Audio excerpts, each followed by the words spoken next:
Biman shamanism is based on the belief that morality and some forms of sicknesses are interrelated. The shaman has a dual role in Piman Indian culture. Shamans are viewed as the guardians of the Piman's health and their cultural identity. Piman shamans would make use of dwahida, divination, and many forms of rituals, prayers to aid and heal the sicknesses. Staying sickness means any illness that is only present within the Tohono O'odham tribe. Piman shamans believe that staying sickness was caused by disrespecting nature and its creations. Examples include, but are not limited to, killing a badger would cause your throat to swell. It was believed that if a couple had a deformed child, it was because the couple had made fun of the deformity of an animal.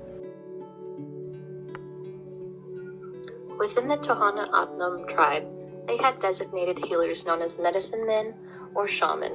Much of these practices of these healers we do not know too much about because they are considered sacred, so there is little documentation. Just like doctors, different shamans possess different degree of powers of healing or specialties.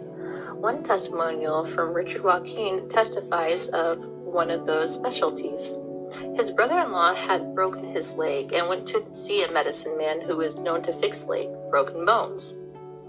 He then went to the medicine man, and the medicine man began a process of praying while feeling the leg with his hands and moving his feathers back and forth over the leg.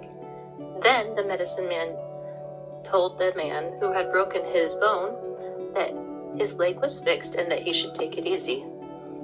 Another common ritual from medicine man that they performed back then was to help heal the staying sickness. That certain ritual consisted of blowing smoke over a victim and calling the spirits.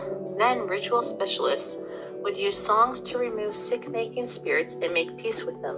In essence, the songs acted as if they were prayers to bring relief to the victim's suffering. It was by the 1970s that the practices of shamans dwindled because of advanced Western medicine and hospitals and clinics. A shaman wears regalia, which usually imitates an animal, most often a deer, a bird, or a bear. It may include a headdress made of antlers or a band of bird feathers. The footwear worn by a shaman includes iron deer hooves, bird's claws, or bear's paws. The clothing is decorated with representations of human bones, things such as ribs, arms, and fingers. An important device to the shaman is the drum. It is usually oval but sometimes round. The outer side of the membrane is decorated with drawings.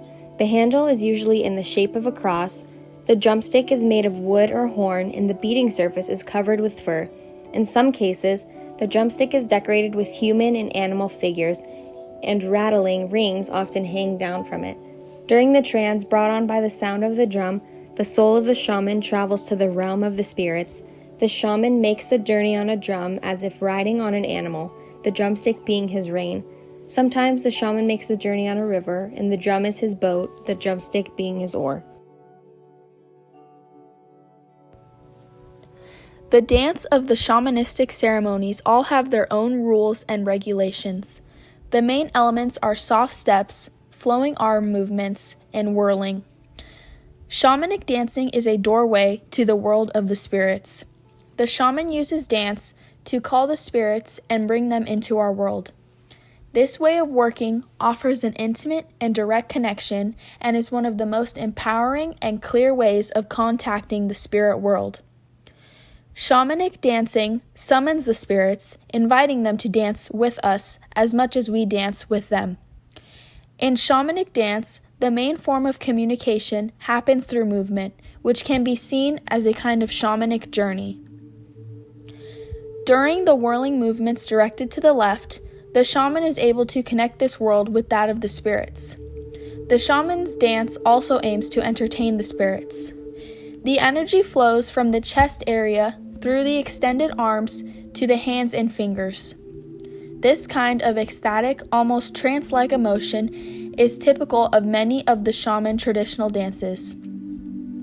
This particular feature, derived from shamanism, is called shinmayon. It indicates the moment when a god or a spirit approaches the shaman performer. The experience is manifested by a deep, almost painful emotion and by the uplifted arms. Ceremony is another doorway the shaman uses for bringing spirit power into the physical world. The essence of ceremony is to work closely together with the spirits in an open, flexible way while holding a firm intention. Both ceremony and dance are forms that focus on creating and holding space so the spirits can come into this reality.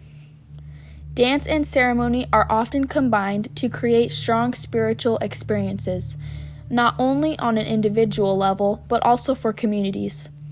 The ceremony is the container for power, and dance brings power into the ceremony.